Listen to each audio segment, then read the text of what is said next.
السلام عليكم ورحمة الله وبركاته. كي دايرين البنات؟ اليوم جيتكم ان شاء الله بواحد الوصفة اللي هي عسل التمر او تحلاوت. كلها واش كيقول لها دابا راه موجوده تبارك الله في المغرب في الاسواق الكبرى، كلشي الناس كيعرف دابا تحلاوت. غادي ان شاء الله نشاركها معكم ونطيبوها في الكانون ان شاء الله يا ربي.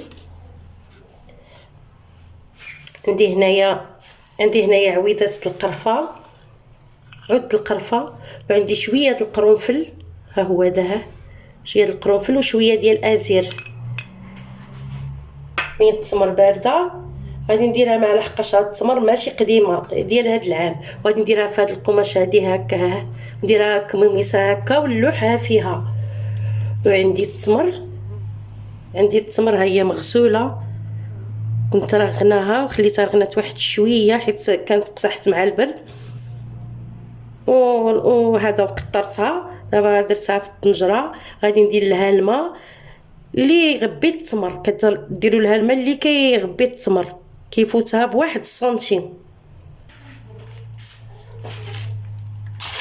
غني اخر دابا واقيلا بركها من الماء. ها هو دا الماء، المهم راه غباها. انا دايره هنايا تكون شي 6 كيلو ديال التمر، نتوما ديروا حتى كيلو حتى نص كيلو، داكشي اللي عندكم وبغيتو ديروا راه ديروه غير في الكوكوط هكا ولا فشي بريمه. غير انا بغيت ندير كميه كثيره، وعندي الخشب بغيت نطيبها في المنصب اللي كنشويو فيه في العيد الكبير ان شاء الله. كنشويو فيه ريحينا ويحيكم الراس ديال العيد الكبير. تحلاوه تدرك تبارك الله، كلشي بقى كيديرها. كاين العرب كاين لامازيغ، تحيه لامازيغ، هما اللي كانوا كيديروها، هما اللي كانوا كيديروها كثير. كيديروها للنفيسه، كيديروها للعروسه، فاش كيجيو العائلات العروسه كيحطوها لهم الصباح مع السمن البلدي. ها هي هاد الكميميسه درتها هكا، غادي نلوحها فيه.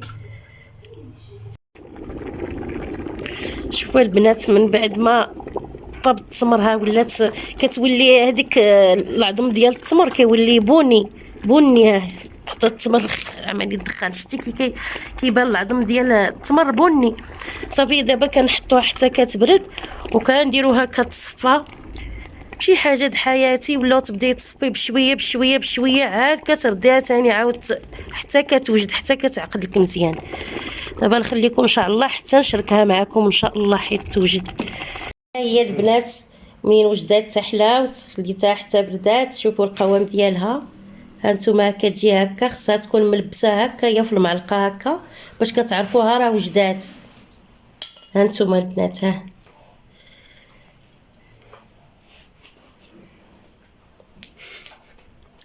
جات غزاله. ها هي ديال البنات، كنتمنى تعجبكم ان شاء الله، وديروا لنا لايك وديروا لنا كومونتير زوين، ونخليكم ان شاء الله الفيديو قادم ان شاء الله.